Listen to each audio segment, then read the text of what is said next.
How's it going? And welcome to episode 232 of On the Wire, proud member of the Pitcher List Podcast Network.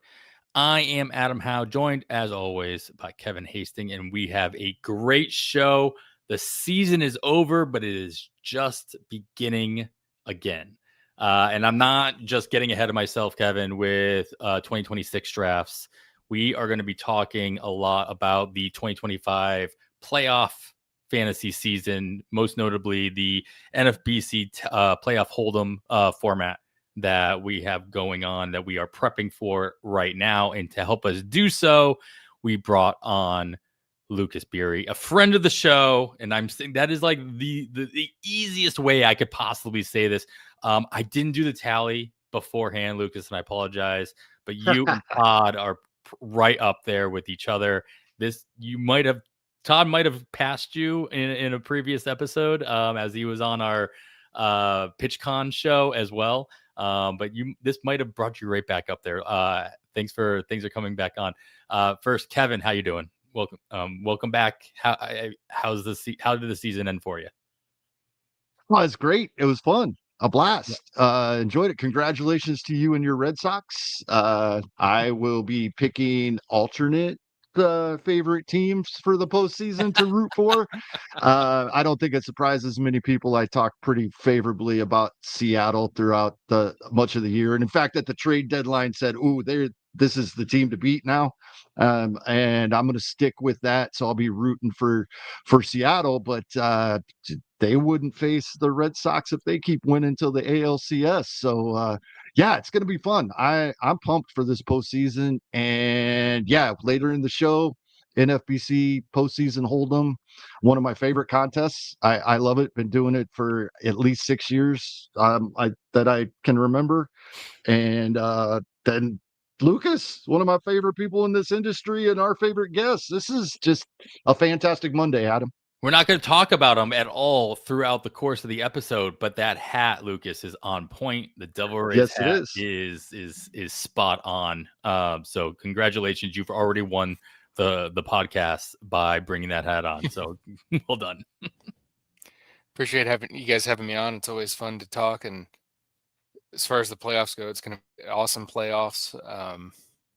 Feel bad for the Mets fans because they had a great hitting roster, but they fell apart and in spectacular fashion, unfortunately. So, but yeah, we got a great field lined up for us. There's always, maybe it's hyperbole, but I feel like there's always that one team, right, that completely falls apart or completely becomes a Cinderella story. Obviously, last year was the Tigers. This year, you could say it was Cleveland to an extent, almost at the expense of the Tigers. But Cincinnati fits into that bubble as well this year. So for every downfall, there's always another team that rises from the ashes and surprises everybody. So let's choose to look at the positive and congratulate Reds fans for taking the spot rather than put down Mets fans for completely falling apart. And that'll be the last I talk on that subject because I literally just did the opposite of what I'm suggesting everybody do. But let's get in. Let's kind of shut the door on the 2025 regular season before moving on to talking about the playoff ranks. Lucas, 2025 is over as far as regular fantasy goes. How was your season? How did you do? And I'm going to put both of you guys on the spot, and I'll give mine as well. But give me one lesson that you could take away, regardless of format, regardless of results of particular formats that you did, that you're going to hopefully learn from and then take with you into the 2026 season. As far as the season goes, it was a pretty good season. Wasn't a great season or anything. I was able to win a few leagues, but maybe not quite as many as I had hoped, but did all right in the DCs. I got a good amount of second places, but no wins, which always leaves you a little bit hungry, but it was overall pretty decent. So yeah, it was a good year. And as far as the lesson goes, I had a tricky time figuring out what, just because everything's so fresh. But one thing that really hurt me in one of my biggest leagues was that I had too many stashes from the get-go, and I did not intend for them to be stashes, but maybe I should have been aware of those players whenever I selected them, as I had picked Brandon Woodruff in an auction league, as well as Bubba Chandler, and just holding on to those players just killed me, because you pick those players. Chandler was a reserve round guy, but Woodruff I did pay for in the auction. So you're putting in a bench pitcher in his stead. Now you have a 5-man bench, and nobody would have ever expected Chandler to have sat in Indy for so long in AAA near us, Adam. But people could have figured out that Woodruff was going to have a delayed start to the season. And even though he was good when I put him in my lineup, it was so long with a 5-man bench, and I just missed out on other breakouts and other opportunities. So, yeah, you put your handcuffs on your roster by having too many of those, for sure. It's a lesson that you hear so many people talk about, and it's a hard lesson to. It's an easy lesson to learn. It's a hard lesson to act on in the future. And once you're like under the gun, you're like realizing, man, it didn't work out for me last year, but maybe this time. It's like the Arrested Development meme. But it could work for us. Solid. I'm gonna say, like, my lesson that I learned this year for myself is that I'm a very different fantasy player than I was just 4 years ago, 3 years ago, 2 years ago, even. And I very much so had a very different, personal life, lifestyle, whatever, that I could handle a very high volume of leagues, of drafts, and then being very active. And I came to the conclusion very early on in the season that, Lucas, I'm sure you can very well attest to, being in Glarf with me, that I will be doing less is more mentality going into 2026. And I will be doubling down on my most important leagues. And I find a lot more, I have a lot more interest in my leagues where I know the majority of the players that I play against, and I play against them year in and year out, rather than putting my hat in the ring with a bunch of different leagues and just kind of seeing how that works out. And so, that this is both a shout out to my Glarf teammates, and to, my home league, and to maybe a very small handful of other leagues that I play in, that you'll be seeing a lot more of me, because I am not going to spread myself as thin going into 2026 as I did in 2025. And it showed in my standings, because it was not a very good year overall. I won one league. It was my home league. It's the one I paid the most attention to. And that it goes to show, and like, all it takes is the attention to be applied to your leagues, and you can do, you can jump off the ship real quick by missing 2 or 3 weeks of FAAB, or 2 or 3 weeks of pickups, or whatever. And then it's really hard to kind of jump back in, especially if you're in an extremely competitive league. Kevin, overall 2025, how were your standings? And then what are you hoping to take into 2026? My 2025 was similar to 2024 and similar to Lucas's 2025. It was okay, and some cashes, some seconds. I don't think I won a league, but it was overall okay. I did have a couple of leagues that were absolutely horrible, and I couldn't dig out of it. And I was trying. I was really trying to get in there, and could not. So it was really kind of up and down. And the thing was, Adam, I didn't really have a chance in any league down the stretch. Like second was the best I was going to finish in any league over the past couple weeks of the season, and that was a little disheartening. I was still enjoying watching games, having a great time watching baseball, but I like it when I'm in the hunt coming down the stretch in these leagues. We all do, of course. The biggest thing I learned, I will second Lucas's point, and because and your follow up as well. Yeah, I said it last year, and then I had Brandon Woodruff on my bench in all these leagues. And it's the guys that we keep thinking, right? This is the week, this is a week, and then a setback, and then this is the week, and then a setback.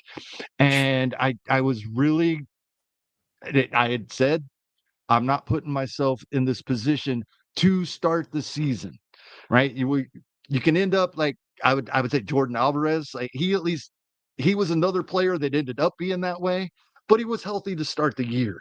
So Woodruff wasn't, and I went ahead and drafted him anyway. Took that discount. He's going to be so good when he's back, and he was. But it was too little, too late. He was handcuffing us all season, like Lucas said. So I absolutely reiterate that.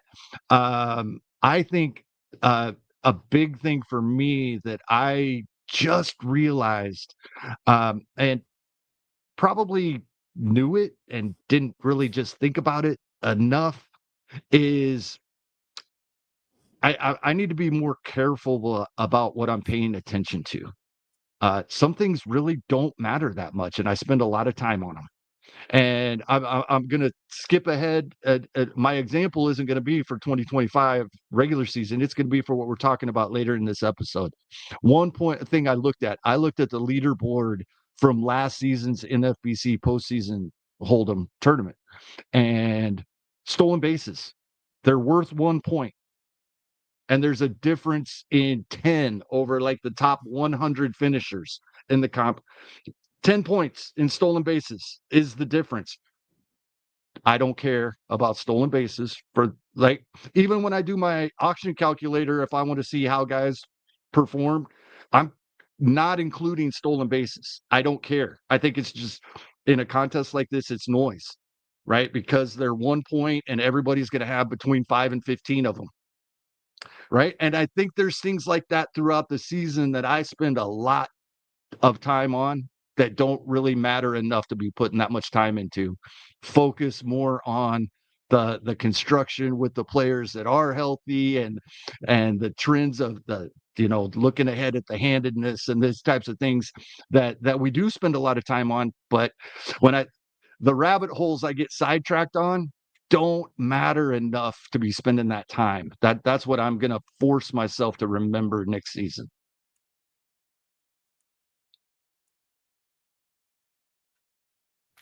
Knowing what matters obviously goes a long way, and not only in your success, but in your sanity, right? Yeah. And like not sweating the little things. And by little things, I mean the things that aren't going to actually move the needle. And so, yeah, I think that's a good call out in general speak as well. All right. Well, there's gonna be a lot of places that you can either read or you can listen to people talk about their seasons. If you're still on Twitter, even on Blue Sky, wherever you're looking at all the talking heads like you're seeing on our screen today, a lot of people will talk about how well or how bad their season was. So by all means, reach out to that. But I think it's good to just kind of like sweep it under the rug, get it out of the way, but also not forget about anything that might have happened, because it happened, right? And we're gonna move on, and you're gonna do what you need to do next year to be better. So that being said, we're not going to move on to 2026 quite yet. We are going to talk about the 2025 playoffs. And before we do that, we are going to take a quick break. All right, we're back, and on a very different recording schedule for us, Kevin, as we record this on Monday night, which is weird, but the off season makes us do weird things, so that's great. So we get to get out of our comfort zone a little bit and move along to talk about things. Again, these are one of the few type of episodes that we get to do where I can actually make us talk about baseball and not just fantasy baseball. And that's the crux of it, at the heart of everything. we are baseball fans and we want to watch, like you said, Kevin, you never lost your interest in watching good baseball and watching the games and enjoying it. Then that's what we're all going to do. We're going to talk about the 2025 postseason Hold'em program or format on the NFBC.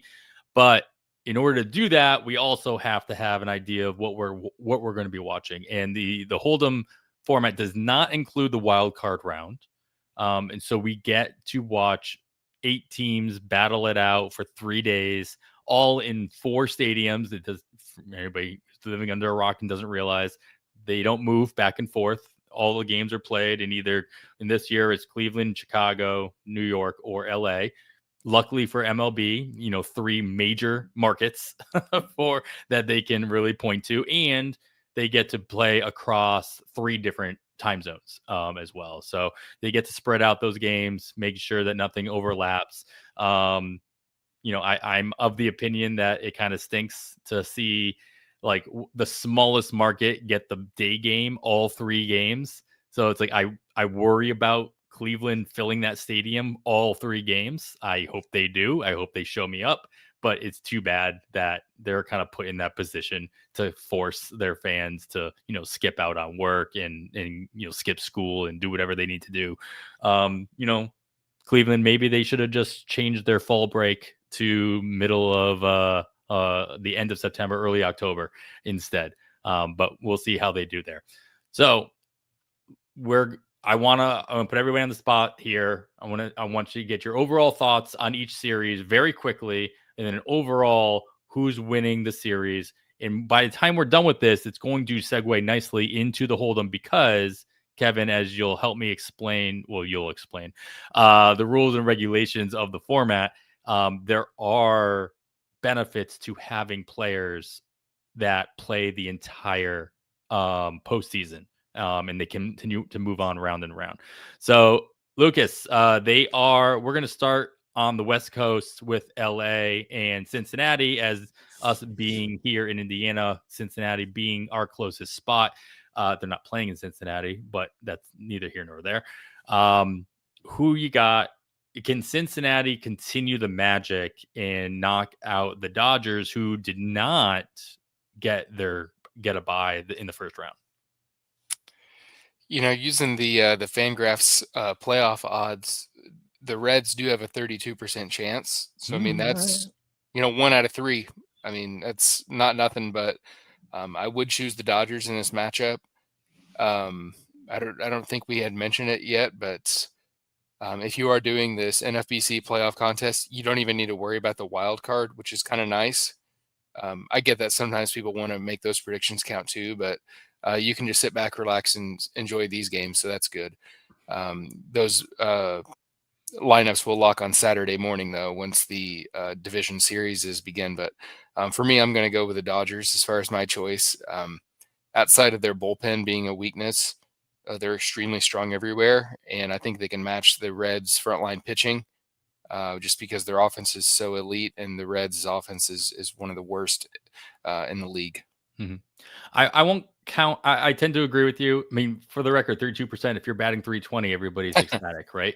But at the same time, I'm not going to count out Terry Francona at any point until he proves me otherwise. But at the same time, yeah, I mean, on paper, it seems like the Dodgers should probably take this. Kevin, I'll give you the other NL series here: San Diego at the Cubs. Who do you like, and who would you be expecting to see in the first round of the Hold'em availability? Really quickly, I love that. I think it's going to be the most fun of the wild card series to watch, San Diego and the Cubs. But Hunter Green, if Hunter Green goes out and shoves, then Cincinnati's just got to get lucky in 1 out of 2.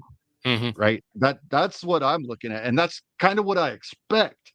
But I don't think I expect them to get lucky those 1 out of 2. But it's we saw 2 of the away teams last year sweep the home team in the wild card.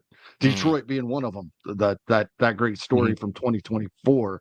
So with Hunter Green going game 1, that really opened my eyes when I saw that. Like, ooh.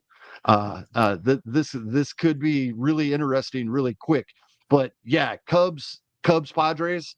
I think this is going to be the most fun, in spite of us getting a Boston New York Yankees wild card round. Adam, we'll let you cover that one.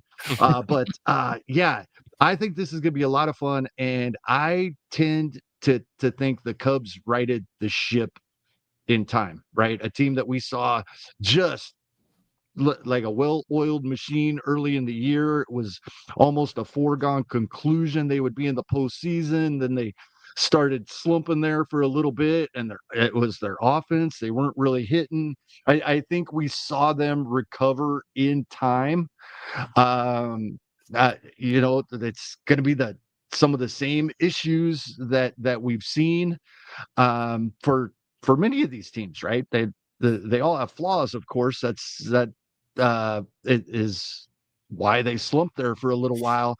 I think the biggest issue for Chicago is the bullpen, but the way Brad Keller and a couple of other guys stepped up down the stretch, not as the closer, but to get them to that ninth inning, I think is really helped them, and they've kind of recovered.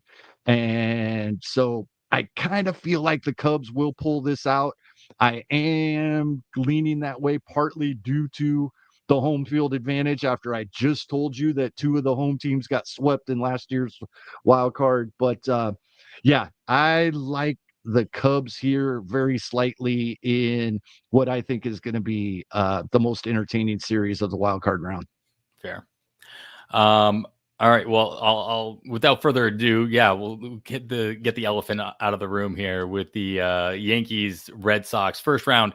As I told you before we started recording, I'm of the opinion I preferred the rule that Major League Baseball used to have, where divisional opponents couldn't meet until the championship round. Obviously, with the expansion and what have you, that is out the window. It's not even a possibility.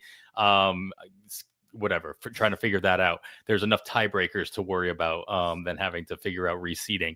With that being said, 3-game series, like I have no problem being a homer here and thinking the Red Sox can squeak out for the same reasons that you mentioned. Hunter Green coming into LA and shoving. Crochet can do the same exact thing.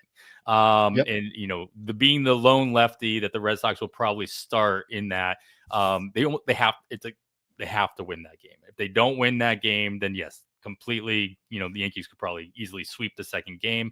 Being in Yankee Stadium doesn't help, of course, but Crochet being as good as he is, and then also forcing the likes of Trent Grisham and Ben Rice out of the lineup, at least to start the game, is not something I'm too upset about as a Red Sox fan. So yeah, I like I will go ahead and pick the Sox to win this.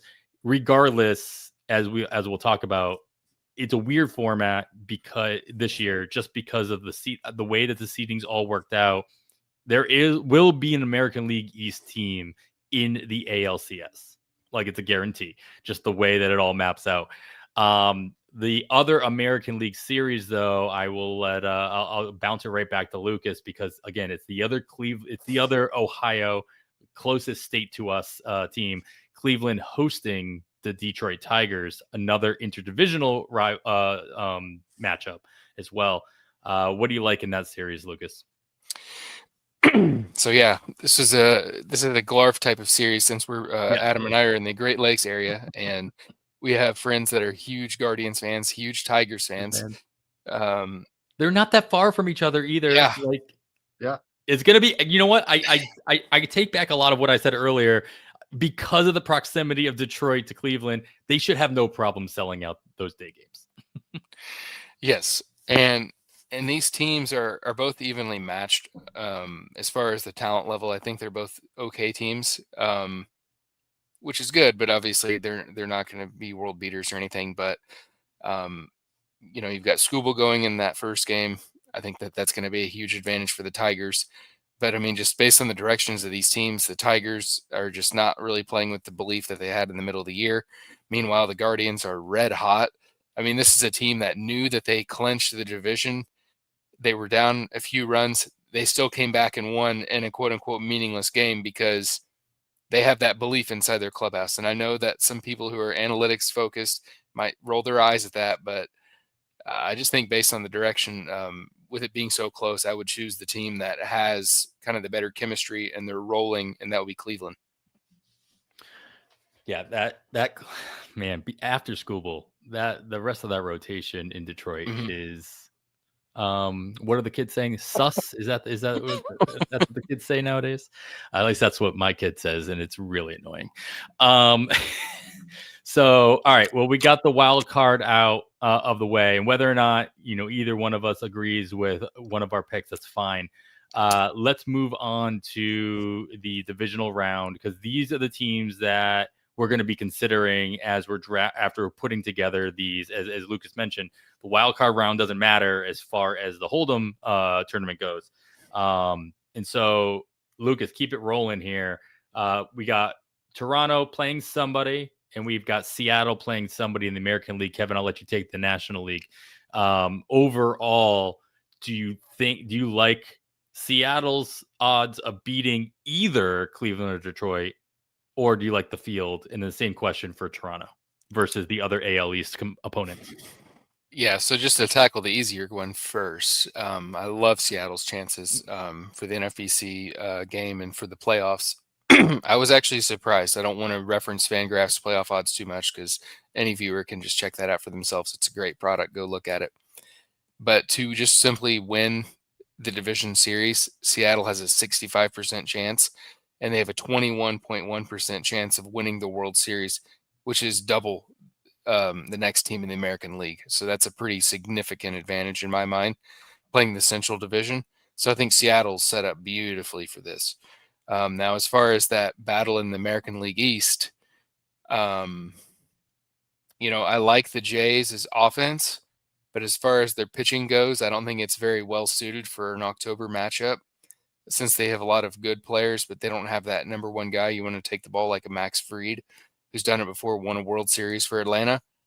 So I'm actually going to go with New York in that series. I know it pains you. I may never come back on the podcast again, Adam, but no, I think New York, just with their frontline pitching, and they have the best WOBA in the big leagues by 7 points over the second place Dodgers with a 338 WOBA to a 331 WOBA for LA. So New York's got their elite hitting. They've got good defense now with Grisham up the middle as a good center fielder. They haven't had one in a while, and they have that frontline pitching.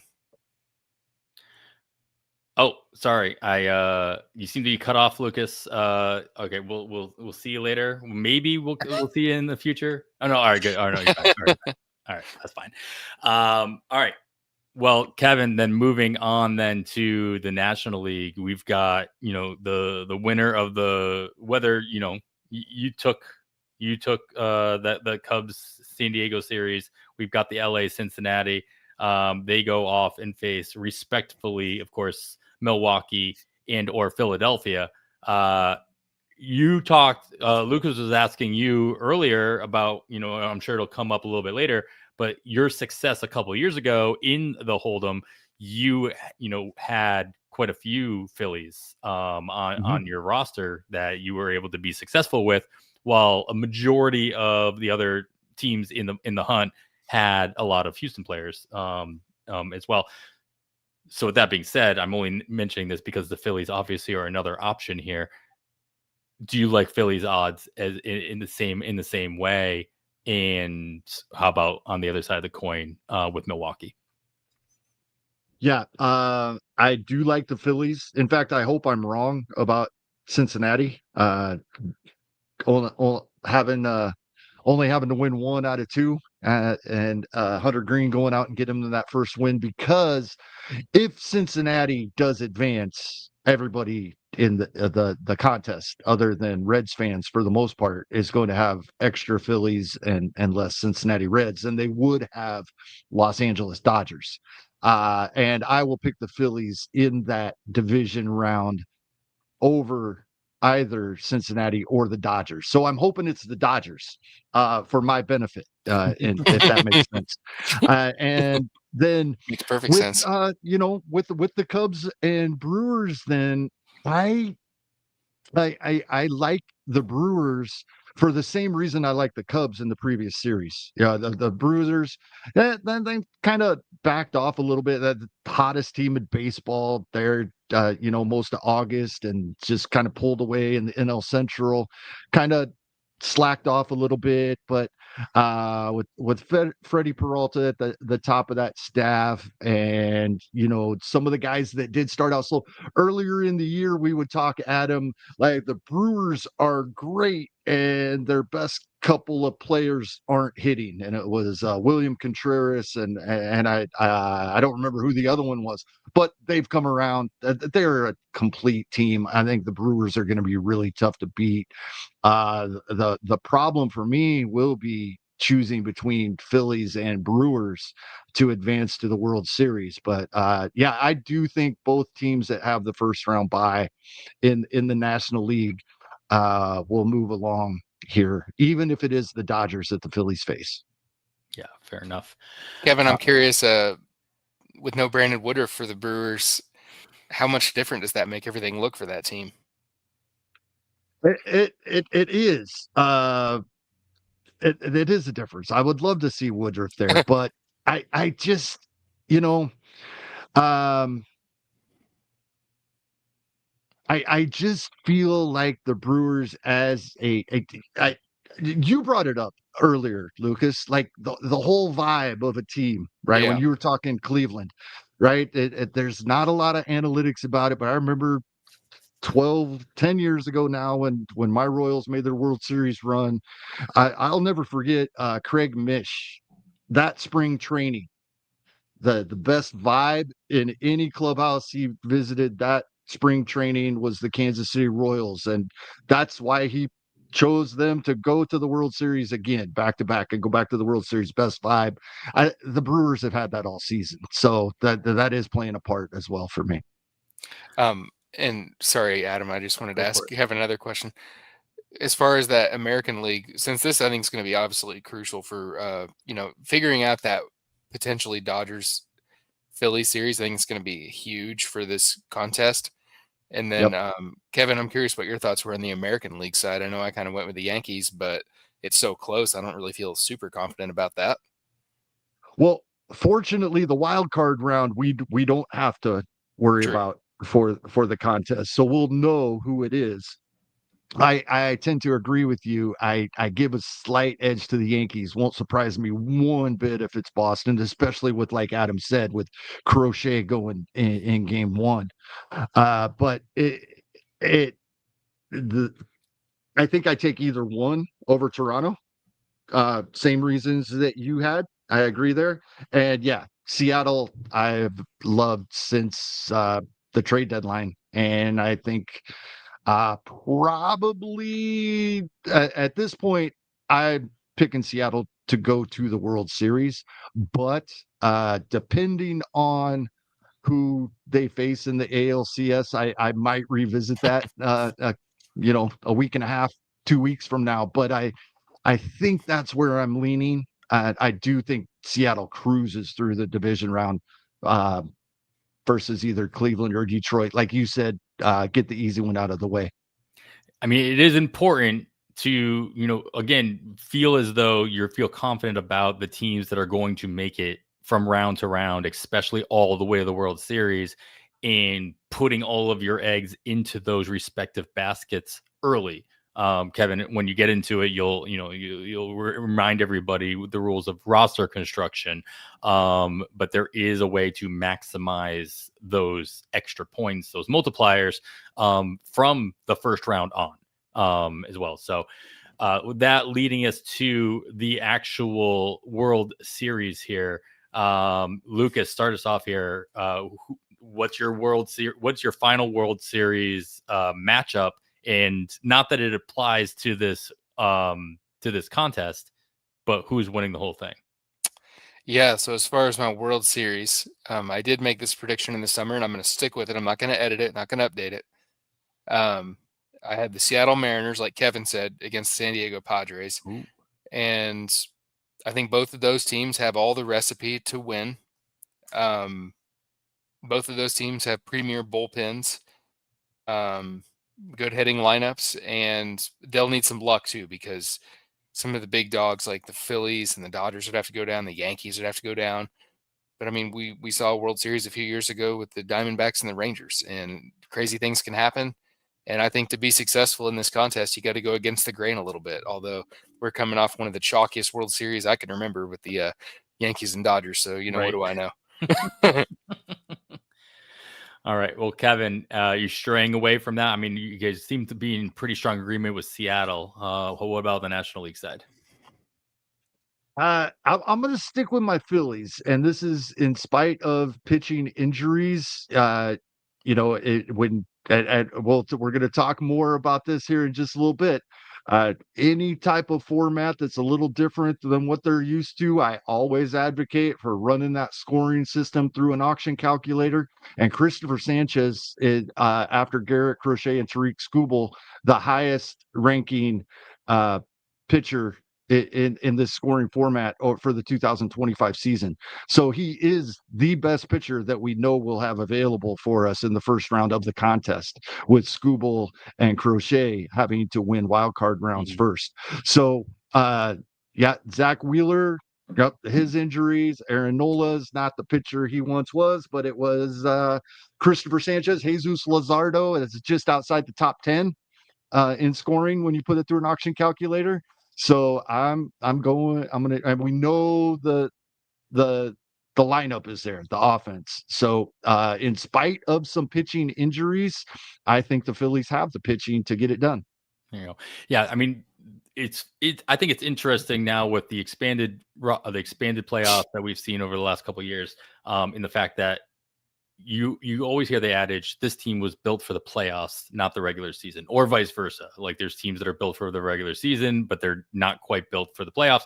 And that usually means in a short series, right? In a, you know, I just need 3 guys to start, and we'll rotate that through. There's an off day and all that.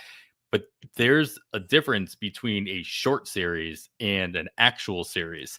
In these playoffs, these wild card round, 3 games, no off days. You're just bam, bam, bam. You don't even travel, right? You stay in one spot.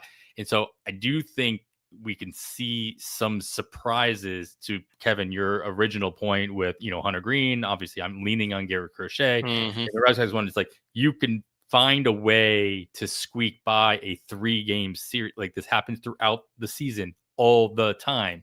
Like random teams win series, and we just, you know, call it the series at that time. They don't have to be sweeps.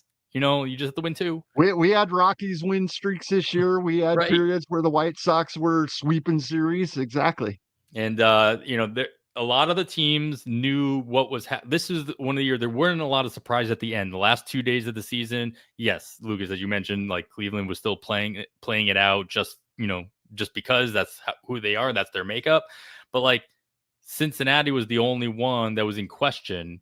And even then they had, I said I wasn't going to do this, but like all I had to do was worry about the Mets losing. They were in line with their own, like they were in control of their own destiny. And, you know, even though they lost, you know, luckily for them, the other team lost as well. So they could still find a way to line themselves up in the most positive way. They didn't have to worry about throwing their ace on a game that mattered. They didn't have to worry about utilizing their bullpen as much as they could have. Nobody had to do that. So everybody's kind of lined up the way that's going to optimize for their roster. And so, you know, it'll be fun to watch and kind of see who surprises and who disappoints, because that literally happens every year. It's by design. It seems like. All right. Well, with all those things in mind, we're going to move into talking a little bit more about actual fantasy baseball. And as we focus on the NFBC playoff hold'em format. Now, there's a lot of other formats out there that do similar things. And so a lot of them, there's going to be a lot of overlap as far as like general strategy, but we are going to focus our attention on the specific rules and regulations of this format. But I think a lot of what we talk about will be able to be overlapped and utilized in other playoff. And then I played in other playoff formats that have had similar multiplier rules and regulations as well. So I think a lot of it's going to overlap. But we're first going to take another quick break. All right, guys, we're back. We're still listening to On the Wire, proud member of the Pitcher List Podcast Network. We will be, the season's over, but we will be recording all off season long as we look at various different topics. Kevin, as we always talk about, it's fun for us because we don't pigeonhole ourselves, but we put ourselves in a very strict format throughout the season for consistency's sake, and it just makes sense for what we talk about. This is a fun time for us to kind of pick and choose what we want to talk about. And today we are talking about postseason playoff or postseason fantasy baseball. Not a draft, more of a pick'em style format. Kevin, why don't and I'll let Lucas join in as well, because Lucas did a great job of outlining this particular format on FTN last year, writing up a little synopsis article about what goes into this and how, the strategy that you were going to go into the 2024 playoff series as well.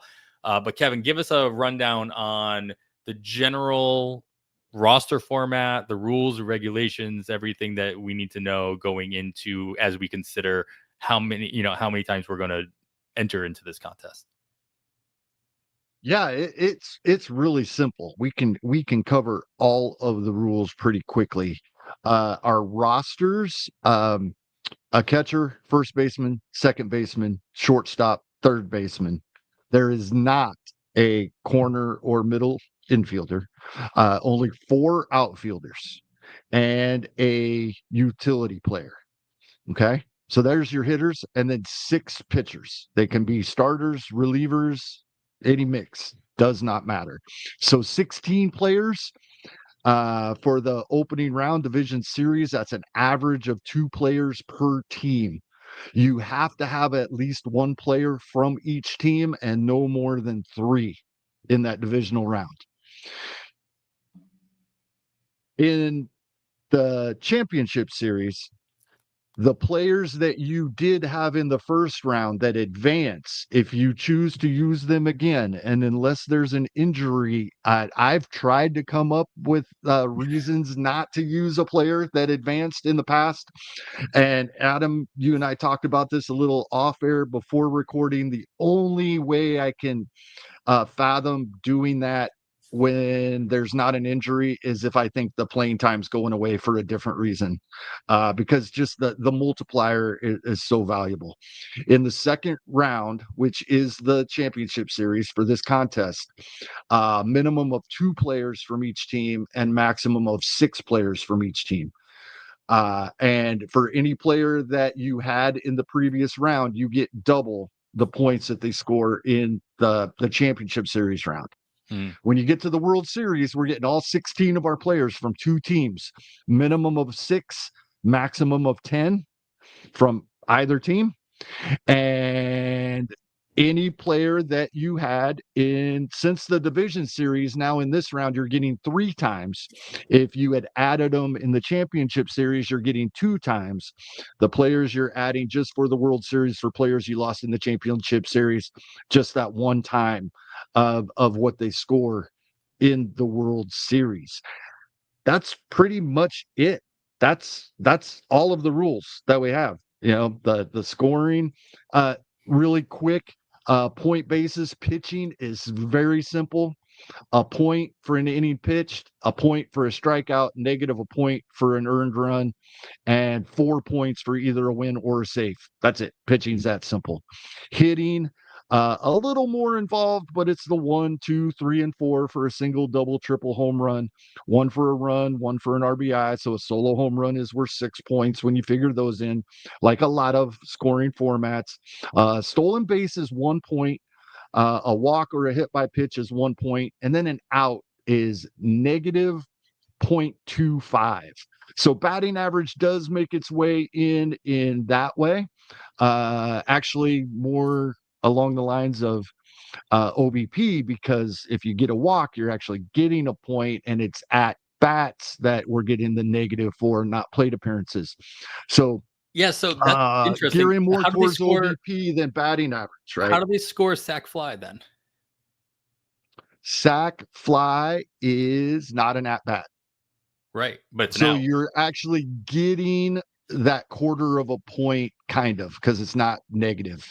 Right, you're Right. not getting it taken away. It's just, yeah, Right. maybe this is the UI UX guy in me. It's like maybe they Yep. rename that from outs to just say at bats minus hits. Yeah, because that's confusing. But regardless, yeah, like you said, I mean, for those keeping track at home, it's points based, so it's closer to your best ball. It's closer to your point based system. It's not head to head. It's not roto based. And I think the thing that threw me off at first when I was first looking at this, it's not a draft. There's no draft. You're just picking Right. your players. Yep. And There will be a lot of duplicates.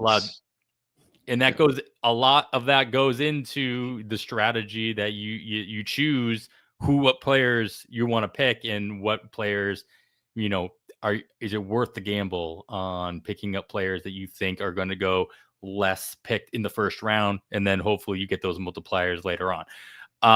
That being said, Lucas, anything else that you kind of like as you were writing your intro article last year into this space that really stood out to you as far as like making the adjustments from full season in the strategy that goes into that into kind of changing your mindset into this kind of a format?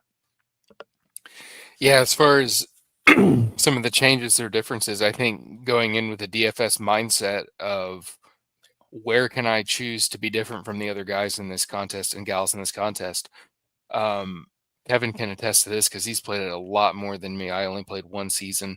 I did re-up, so I'm going to replay again this year. But if you have a game one starter, like last year, I believe that Dylan Cease was the game one starter.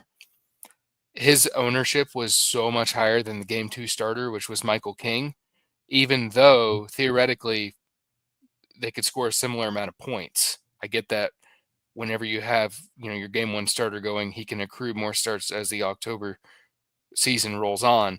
But what are the odds that King could have put up a lot more points and would have been a lot less owned? So I think looking at that kind of thing is an interesting way to look at things. What are your thoughts on that, Kevin? Yeah, absolutely. I never went through it to look officially. But the year I did well and finished somewhere in the middle of the top 10, I do believe if I'd had Zach Wheeler in the opening round rather than Aaron Nola, and so that I was getting 3 times for him rather than 2 times, I had him flip-flopped, I think I'd have won the whole thing. Oh, wow. So, yeah, because I took Nola because he pitched game 1, right? So what your point exactly, if I'd have made that one minor move, I think was the difference between winning it. So that is an excellent point. And that's one of those things where can you predict which guy's going to do better? No. But I want to be on the side where less people have And this then if they option. both do great in the World Series, Yeah. though, but you're getting triple for one and only double for the other, it can make a big difference. Yep. So Because Nola wasn't as good in the World Series. It's so difficult unless you're like, I think, Lucas, your point of like calling out having a DFS mindset goes a long way here, because that's how you win an overall contest, right? Especially in that kind of a format, is you have to be just different enough than your competitors, right? Otherwise you're just doubling up. Everybody's just getting the same points, right? And everybody's just having the same party, but you want to have your own party.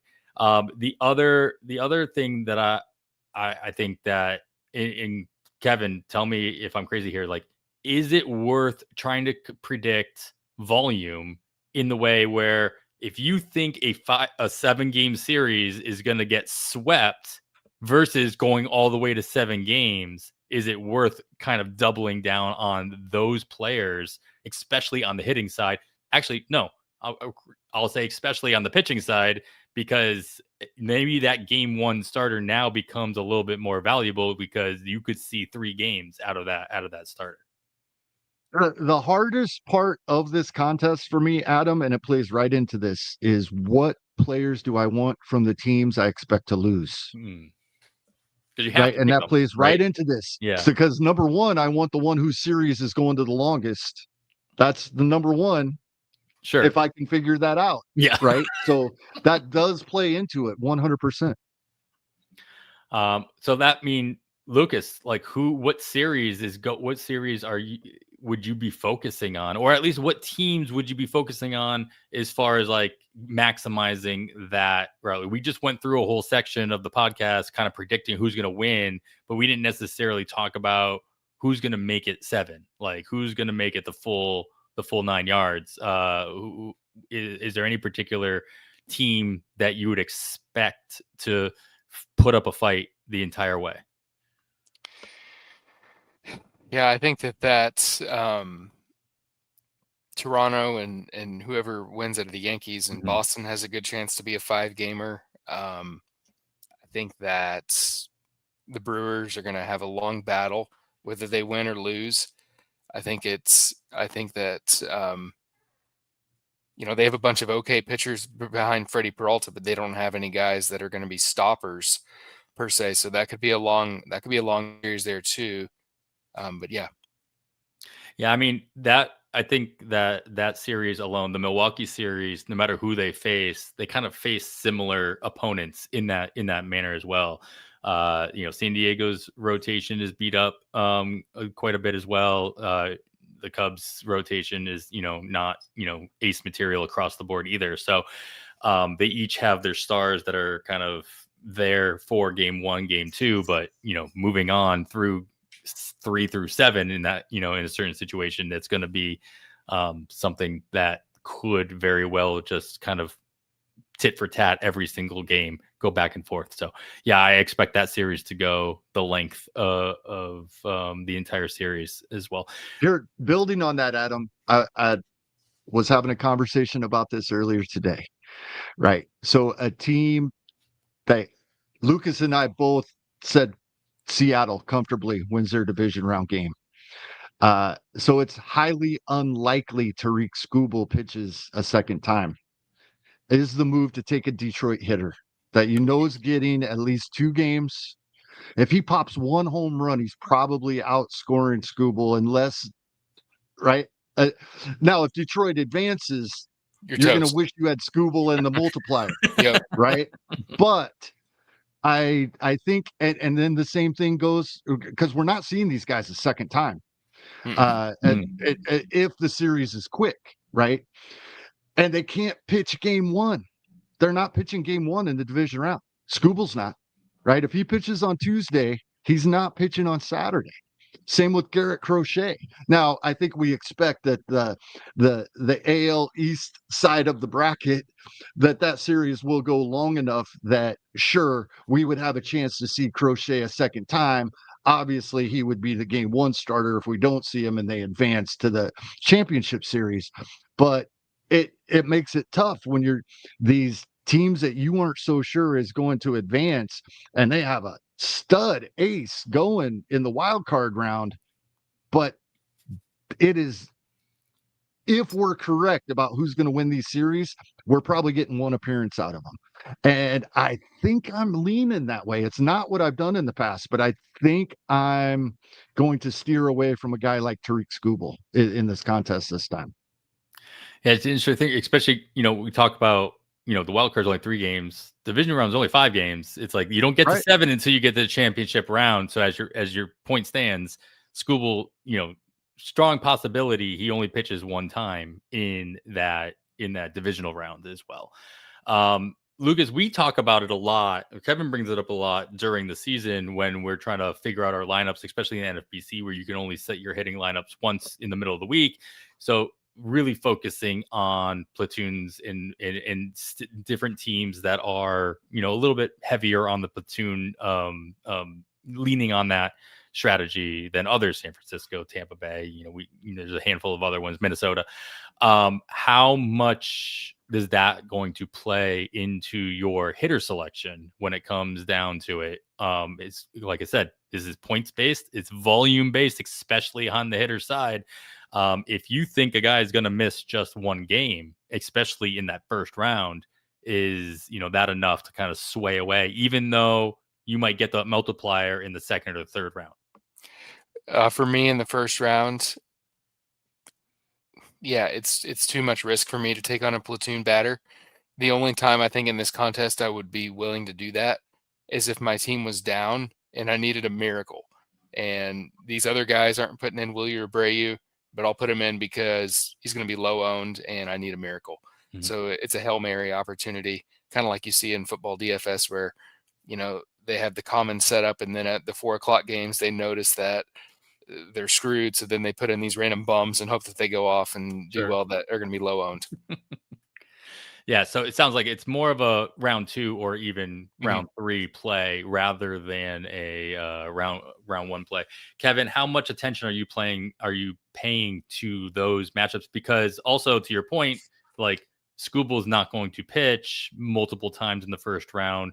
Maybe that platoon disadvantage for his opponent, for Seattle, in that case would be Seattle, is less of a concern. How much are you paying attention to that? Definitely paying attention, and it almost I almost look at it the other way, right? We talked all season about the Cubs lineups the same every day, regardless of handedness. So that gives me a little comfort, right? I'm looking at those guys. I'm looking like I haven't went through and actually picked a team yet with who I think will be in the division round, but I have an inclination, the the top shortstops in baseball aren't in the postseason. A guy like Dansby Swanson makes a lot of sense in this contest for me, and I don't think he'll be highly rostered. People are going to go with Trey Turner and a couple other guys, and I think, but Dansby Swanson, we know he's going to be in that lineup every day for the Cubs. So I think that kind of turning it the other way, the teams that I know that there are guys that are going to play every day regardless, I'm going to gravitate towards. Because you have to set your lineup for the entire round of the postseason. And that leads me to a great follow-up question, and I'll just bounce it right back to Lucas on this one as far as roster construction goes.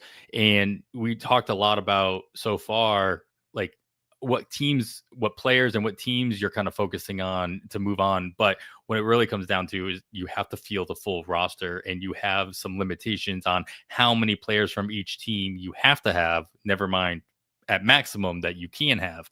And so when you are kind of building that roster, how much attention are you paying to like Kevin kind of alluded to, there's only so many shortstops going to be available. Yes, there's a shortstop on every team. I get that.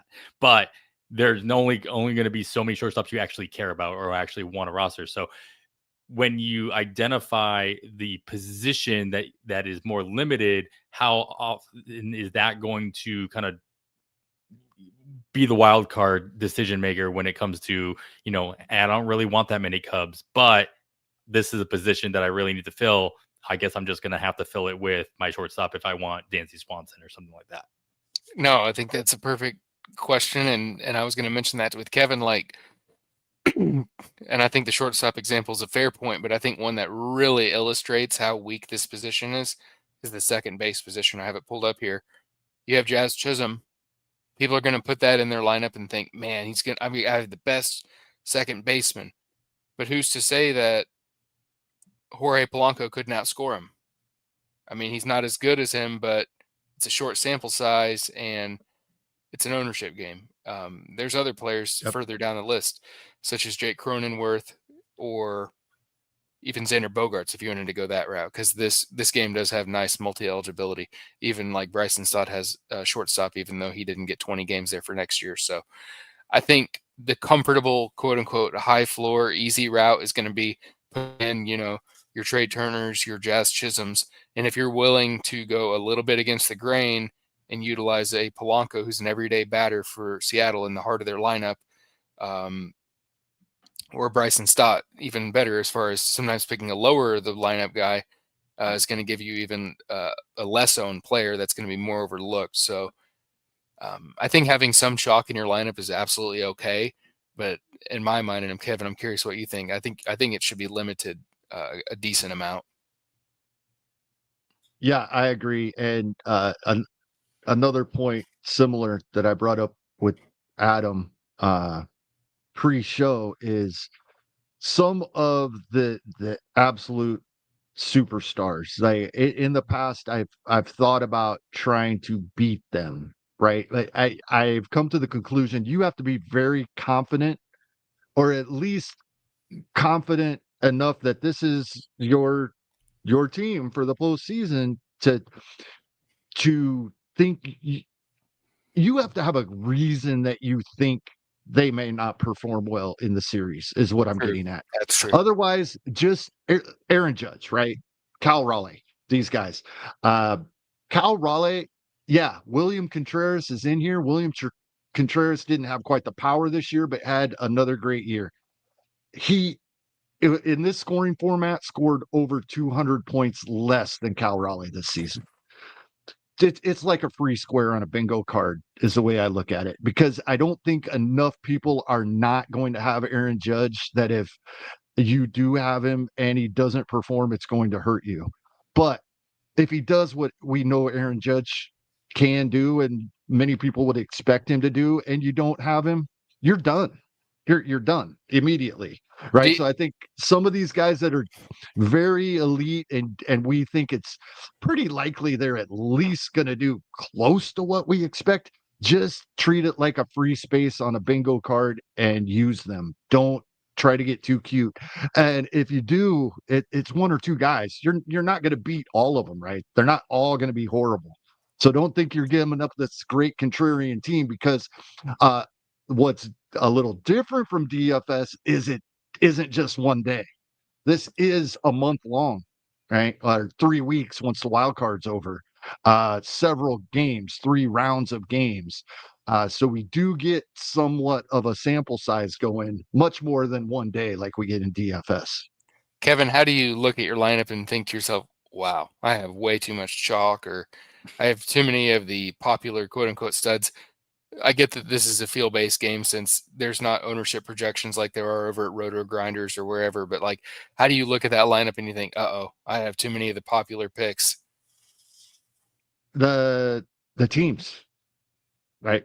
Yankees, Dodgers, Red Sox, they're going to have more ownership, even if they're going to be more highly rostered, even if maybe they shouldn't be. Yep. So that's one thing, is try to get away from those teams if I can. And then I feel like I call it my I refer to it as my Mark Lemke, right? I try to find one player on a team I think is going to do well and use them in the first round that maybe not everybody is going to pick. So it's not from a team necessarily that I don't think is going to advance, but take the Phillies, for example. If you think the Phillies are going to advance, who are you going to roster? I think most people would say right away they're going to have Kyle Schwarber, they're going to have Bryce Harper, they're going to have probably Christopher Sanchez. He's pitching game 1, right? Maybe a little variance, but you mentioned Bryson Stott, right? Wait, let me look real quick. The Phillies have a great lineup. You could go Luzardo. Don't go the pitcher that's going to go game 1, right? You throw another one I thought of today, like, just because I don't think Seattle, right? I think everybody's going to have Kyle Raleigh. Yep. A lot of people have Julio. There'll be some Josh Naylor. I think there will be some Polanco out there, multi-positional eligible, so people will use him in a spot. That's a good point. That actually, he only has second. I just checked it.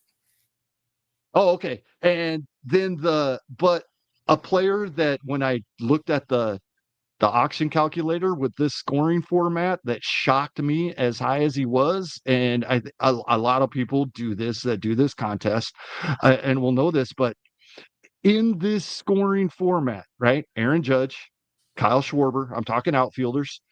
There's no Juan Soto, there's no Corbin Carroll, George Springer, third highest, and that's well over 100 less plate appearances than most players on this list. Julio, Tatis, right? We would expect, and then no James Wood, no Brent Rooker. So the 6th best outfielder in this scoring system for the entire season, Randy Arozarena. Mm. And sure, I don't think he's going to be like nearly a zero rostered player, but he's going to get overlooked because there's so many players from Seattle to choose from. Good point. I think Randy Arozarena, as the 6th highest scoring outfielder in baseball that qualifies for this contest, probably isn't going to be on a lot of teams. And for a player that's leading off on one of the best teams that we think is going to move on, now the concern that kind of maybe that makes Question up for the is, fact, who do you kick out from Seattle? yeah, Right? not only who you kick out, but like we talked about earlier, like, hey, how, like if we think a team is going to go the full 5 or 7 games in their series, maybe the fact that he leads off kind of balances that out. If that series only goes 3, if they sweep, or if they only go 4 instead of 5 in that first round, the fact that he's leading off and getting the extra at bats, and hopefully not getting any of the outs to bring that down, maybe that makes up for it as well. Lucas, this is why I love this contest so much, because there's so many different little angles like this we could talk about and spend several minutes on each one. What is it, Kevin? It's a max in the first round. It's a maximum of 3 and a minimum of 1 from all teams in the round, right? Right. Yeah. So it's like figuring out how many of those teams you only want 1. Well, if you do the math, you'll have to. If you did only max and mins, and how many? It's how often? everyone. Yeah. It's every series. You can. And I think most people try to nail that first round. They try to go 3-1. I have seen teams that have done very well, and maybe even won it. I don't remember paying that close attention. That will have in this opening round 2 from each team, right? Like the winner of Boston, New York versus Toronto, I would guess we'll see some 2-2s in that series. The winner of San Diego and Chicago versus Milwaukee, I think we'll see 2-2s. If the Dodgers advance Philadelphia and LA, I think we'll see some 2-2. But for the most part, people try to nail it 3-1, so that in that second round, if you can have 12 players you're getting double points from because you nailed all 4 series, you're looking really good. You're off and running. Yep. You're watching the leaderboard, put it that way. Sure. And then you're doubling down and throwing, $5 or $10 on each series on your yeah. with your bookie. Lucas, Kevin gave like a sleeper. I don't know, sleeper is not even the right word here, but like, is there a player you kind of have had your eye on or have your eye on that you're like, hey, this is the guy that's going to get you? You mentioned Bryson Stott earlier. I'm going to put you on the spot and make you give me another one that you think is, going to be either under rostered that you're like, hey, this is an opportunity to kind of take advantage of not only maybe their position scarcity, but also kind of put you over the edge, even if it's on a team that you don't think is going to advance to the next round. Yeah, I got one. I think Jackson Merrill's a great choice, simply because there's players on that roster that are going to be easier click, so to speak, such as Tatis. Mm-hmm. They're a low pitcher too, yeah, or some of the pitchers, and they're a 5.6% chance to win it all. So maybe somebody doesn't want to waste, quote unquote, waste their selection on Merrill, and he has not had as good of a season as anticipated, but he's been warming up a lot lately. And I think if you wanted to get a low ownership guy who could absolutely pop, I think Merrill's a good name. All right. I think that's a great name. And you stuck in the outfield. The same kind of reasoning that Kevin gave for Arozarena. And we got to remember the roster. It's only, like you said, Kevin, is only 4 outfielders that you have to fill, as opposed to your standard NFBC roster. It's got the 5 as well. So I'm going to kick you guys out of the outfield and make you pick a catcher that is not named Cal Raleigh. If you really want, like you both have already admitted, like everybody's going to have Cal Raleigh. But if you really want to roll the dice and you got to fill that catcher spot with anybody else, who, what would be your go-to, at least in the first round? Kevin, it's your show. I'm going to make you go first, and I'll let Lucas stew on that a little bit. I was actually looking at this earlier, and it's when I decided I can't do it, and I probably will have Cal Raleigh, even if I do multiple entries. I don't always do multiple entries, but I have in the past. But William Contreras, I think is the obvious second choice, especially we know he will be available in that round. The On scoring on the season, Ben Rice would be next, but I go all the way down. He was 12th on the season. About half these guys aren't in the postseason, and only Cal Raleigh and William Contreras, I believe, are guaranteed to be available as because they have buys. But I'm going down to the Knicks guy that has a buy, and it's Alejandro Kirk. If I were to do this, I think that might be where I'd end up because uh, just the consistency, the way it's scored. I don't think he's gonna, hit 3 home runs in a series with a ton of RBIs, but goes out there, gets on base, drives in a couple, scores a couple. I think he's gonna get me some points if I'm going to give up that spot because I'd rather have different Seattle Mariners on my roster. All right. I'm not trying to get galaxy brain on here, but let me ask you a question. Kevin, can you Yeah. move a guy from a position to another position? If you pick somebody with multi-position eligibility, and let's just say you pick Cal Raleigh and you throw him in the first round, you throw him in your UT spot instead, and then you have Contreras or somebody else in your catcher spot. In the second round, can you move Cal Raleigh into your catcher spot? I was looking at that earlier today. I don't see it in the rules, but I'm almost positive I've done that. Okay. So like Mookie Betts, right? Yes, Betts. Second short outfield.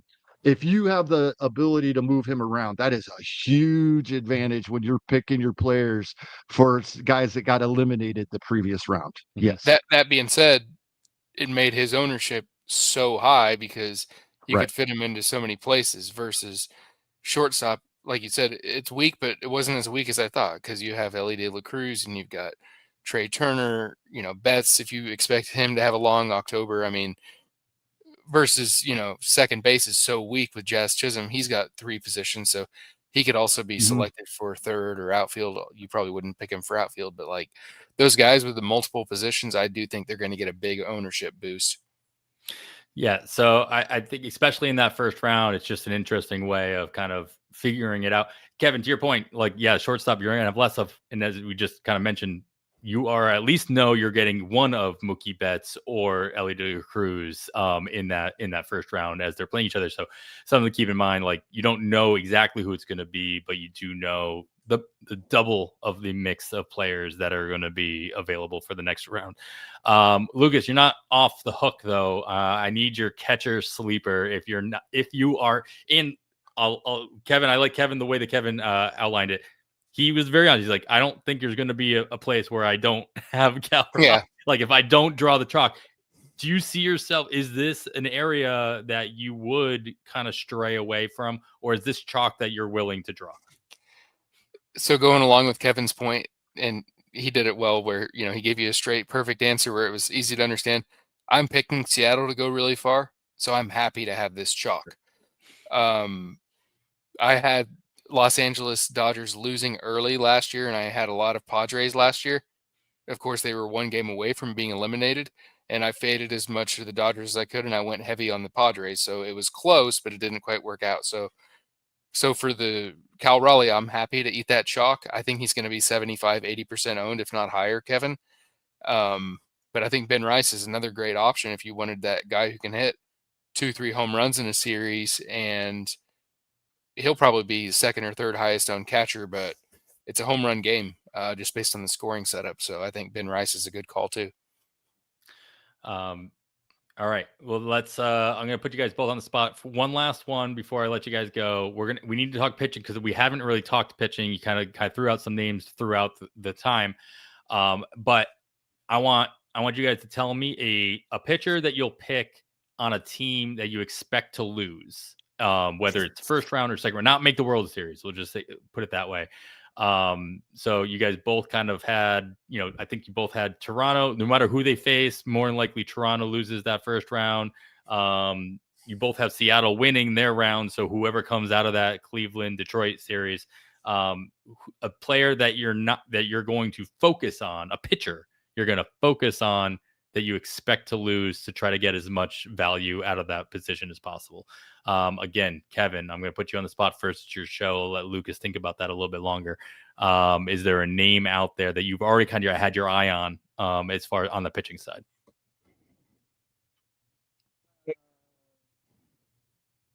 Not that I already had my eye on. I do think that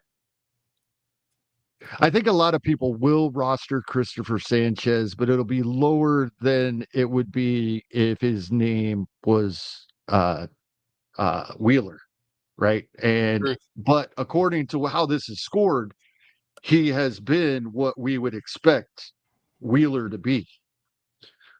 He's the third best pitcher in the postseason in this scoring format, and the only one that has a bye, and we'll know that for sure we can use in the next round. I think his rostership will actually be lower than it should be, just because he's not Drew Wheeler or Zach Wheeler, excuse me. I think, but on a team I think that will lose. Gosh, I wish I would have picked Cleveland to beat Detroit, but I didn't. Because then I would say I would go the opposite. I would take the guy against Scooble. I would take I got one I can go while Kevin thinks. Yeah, so this is the best part. We have a lot of different opinions, and it's going to be so unpredictable. It's hard to say, but I don't have a good feeling about Milwaukee. That being said, I have a great feeling about Freddie Peralta, so he'd be an easy choice. You kind of hope that the offense stays cooled down. He gives you all the points that he needs to give you, and then he's eliminated, and you didn't have Churio or Yelich or any of their batters. Of course, they could have a big run. They've had the best record in the major leagues. But for me, I think Freddie Peralta is a good call just because he's that top-tier ace, and for me, just the way that I'm going to lay out the schedule, I'm picking San Diego over them, so it'll be easy for me to make him my only Brewer, and if they go down, then that goes to plan, so to speak. I love that you picked I had my eye on Milwaukee as well for this exercise, but I'm wondering your guys' take on Jacob Misiorowski. And just being, because like you said, I think Freddie Peralta is still going to be readily rostered as well. And with Misiorowski's role uncertain, I guess is a fine word to use. It's like, how will Milwaukee not only plan to use him, but be forced to use him, whether it is on back-to-back days, out of the bullpen, in multiple innings situations. That if he is playing out of the bullpen and he's forced to come in and like keep things close for 2 or 3 innings for 2 or 3 games, the kind of volume and kind of points that he can put up in those short stints can be better than Peralta in one game. And this is a 5-game series, so there's a possibility that Misiorowski, ends up being better than that. And if they don't make it, it doesn't really matter. You're not going to get the multipliers anyway. But I guess the overall thoughts from you guys before we get back to Kevin's pick here, on being like doing something a little bit outside the box, and rolling the dice. We talk about like hitters that are lower in the lineup, and then maybe they're under rostered because of that. But if a bullpen arm, especially one like Misiorowski, who's already kind of shown us what he can do, can actually be more valuable than a game 1 or game 2 starter in a short series. Overall thoughts on that kind of strategy from either one of you guys? The past couple of the seasons, Adam, the way bullpens are used in the postseason now, remember that it's all about volume innings and strikeouts. And then, yes, you do get points for wins and saves. But when it gets to the postseason, very few teams, especially once it's the postseason, even if they do have an established closer, use them every game. So I don't ever count on getting any points in saves from anybody. If I'm choosing a reliever, it's typically just because I don't like any of the starters that are left, and I have to pick 6 pitchers. Sure. So by the time we get to the World Series, you probably have a reliever or two. But at least the past couple of seasons, what we've seen with bullpens and how they're just throwing everybody, and we'll see a closer in the 5th. We'll Yep. see a starter in the 8th, another starter in the 9th. It's just so hard to predict the usage, even more so than it is in the regular season. So I haven't seen a big time scoring in this format from a reliever. Fair. I hold on to my history, my memories of Derek Lowe getting, a win and a save throughout the course of the playoffs, and like in every single series. And I know that doesn't happen. That your point is valid in the fact that wins are worth 4, saves are worth 4. Try to use someone like that, and it just hasn't worked out. Yeah. Saves, it sounds like basically saves in this format are equal to stolen bases in your mind. It's like not something that you can even think about, chalking up as guaranteed points. Almost everybody at the top of the leaderboard from last year had 2 saves, and I'm guessing they were the same guy. Right. Yeah, and they didn't have him until the World Series, right? It's when they finally added a closer. Or what about your pitcher, your quote unquote sleeper pitcher on a bad team? Well, the guys I really like, the way you framed it, I picked to lose in the wild card round, so they don't fit. They won't be available for me. Or I did pick their team to win, but in spite, I said it was close. That I thought the Yankees would barely beat the Red Sox, and then I picked them to barely beat Toronto, I think. Or did I have Toronto? I think it's close enough that Carlos Rodon, I think everybody knows he had a great year. Everybody knows, but it might surprise people in this scoring format, right? How good he was. And of this type of the players in the postseason, I mentioned Christopher Sanchez is number 3. Carlos Rodon is number 4 in the scoring format for the entire season, with less innings than almost everybody around him. He had 195 versus the 205 for Crochet and 202 for Sanchez. I mean, he's close, but he's less innings, and he's right there with them in this scoring format, going deep into games, getting the strikeouts, and then we'll take the wins when we can get them. But somebody like Carlos Rodon, I think, scores much better in this format than people may realize. I do wonder what the rostership is going to be on the likes of like Shane Bieber or any pitcher that it just came back, right? And you don't have the stats to kind of show what he would have done in an auction calculator per se based on this scoring format, because it's like you can't really extrapolate what 2 or 3 starts over the course of the last month that he came back with. Overall, is that a player like this is, if I'm not picking Toronto to win that first round, is that the kind of risk reward pitcher that you might be considering in this scenario as well? Lucas, thoughts on Shane Bieber or the like? I was thinking through the Toronto pitchers, and I do, it's tough because Kevin Gausman had an excellent season this year, but I think for me, Bieber, I do have a little bit more trust at the moment, although it's close.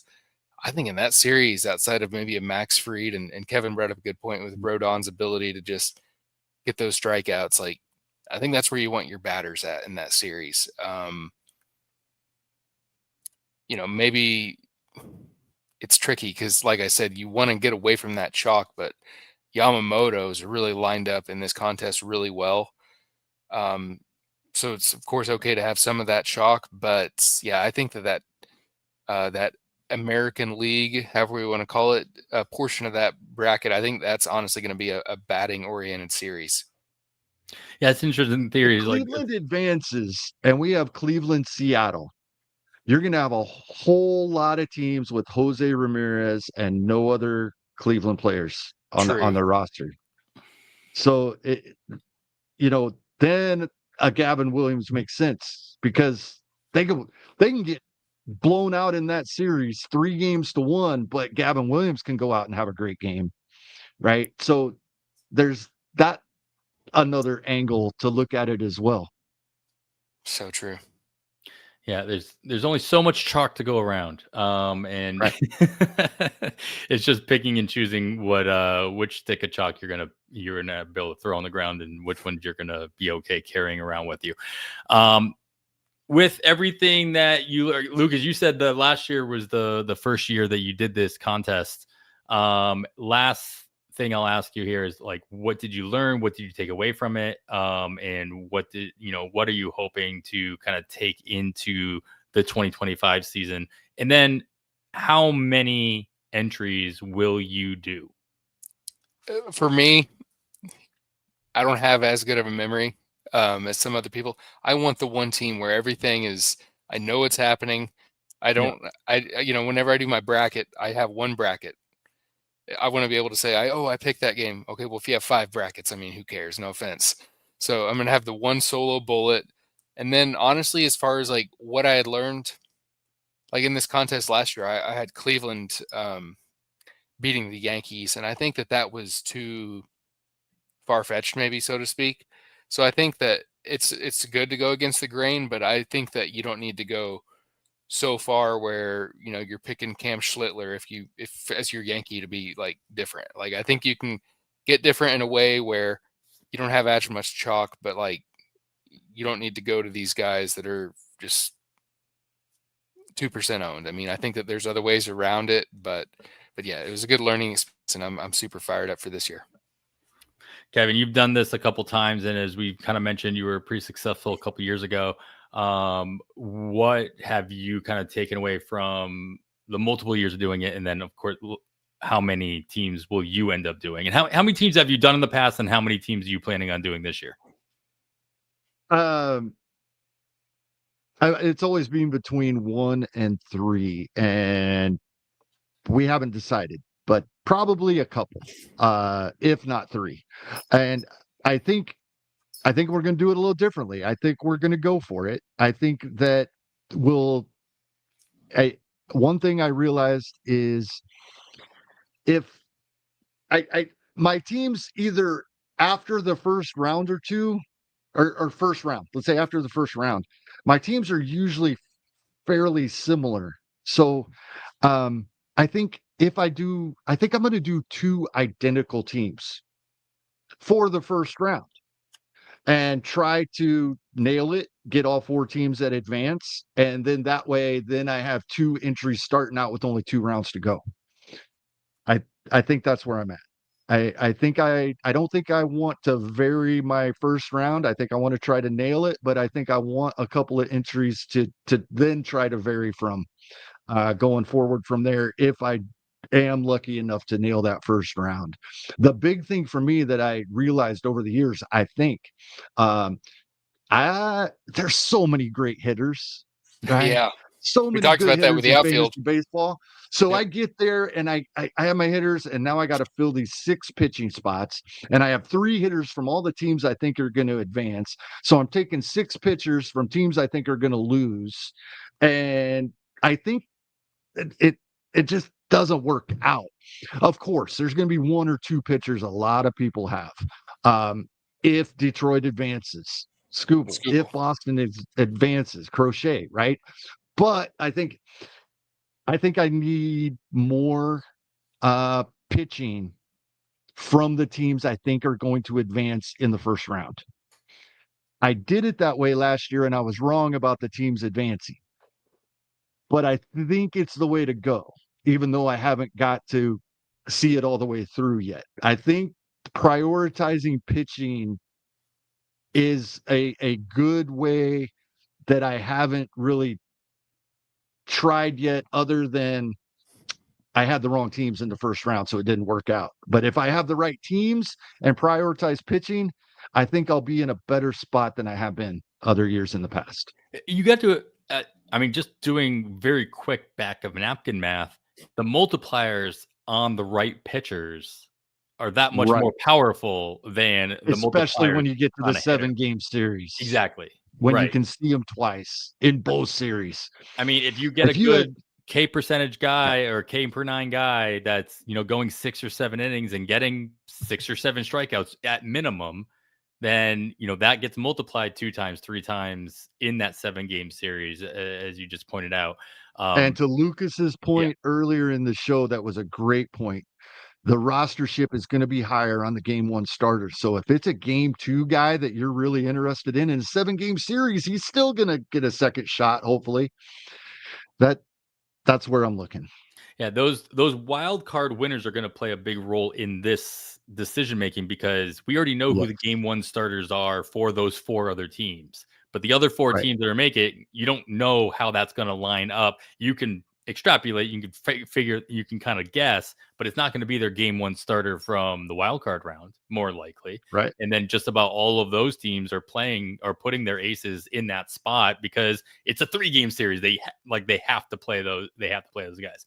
So, yeah, interesting to see how that kind of irons itself out and have fun with it. I mean, ultimately, that's why we're here, right? We're here to have I just hope it's like last season. All the road teams go out and win day 1, so we really feel like we're going to have a lot of 3-game series to start the week. That would be nice. That'd be nice. All right. Well, I think that's going to do it. I'm going to let Lucas close us out here with any other tidbits of thoughts on this format, on anything else that we've talked about. And then if you have anything in the works, Lucas, of course, this is your time to, shout it out, let everybody know what you're working on. If anything that they need to keep an eye out for throughout the course of the off season. Yeah, I think that we covered a lot of really good points. I know I've said it all along the whole podcast, but I think just getting a little bit different, getting a little bit not with the normal process. Before last year, I had the stat pulled up earlier and I can't find it, but there was at least 4, maybe 5 years in a row where the number 1 seed was beaten in the first round they played in that divisional series.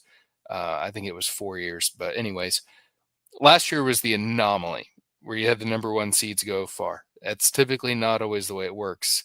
So I think just looking at it and going a little bit against the grain, I'm not saying you have to choose, a 6 seed to go all the way on both sides or nothing, but just having maybe put a favorite to lose and like have that conviction and choose that. I think that could be a powerful way to play this contest. Now, which of those teams is it going to be? I'm really not sure. That's the whole point. But yeah, like I said, going back to the 2020 playoffs, 4 years in a row, the number 1 seed had lost at least on one side of the bracket in every one of those years. Last year was the anomaly. So yeah. Awesome.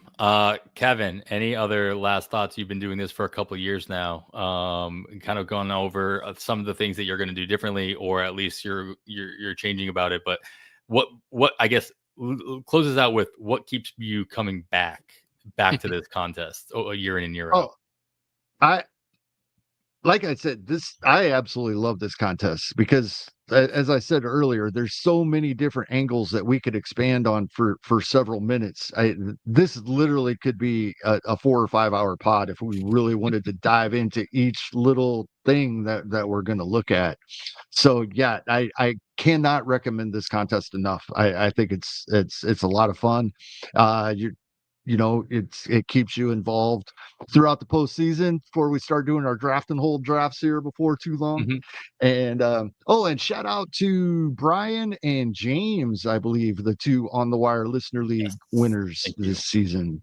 So congratulations to those guys. And I don't think either league was particularly close. I think we've known those 2 were going to take those down for at least a couple of weeks, realistically.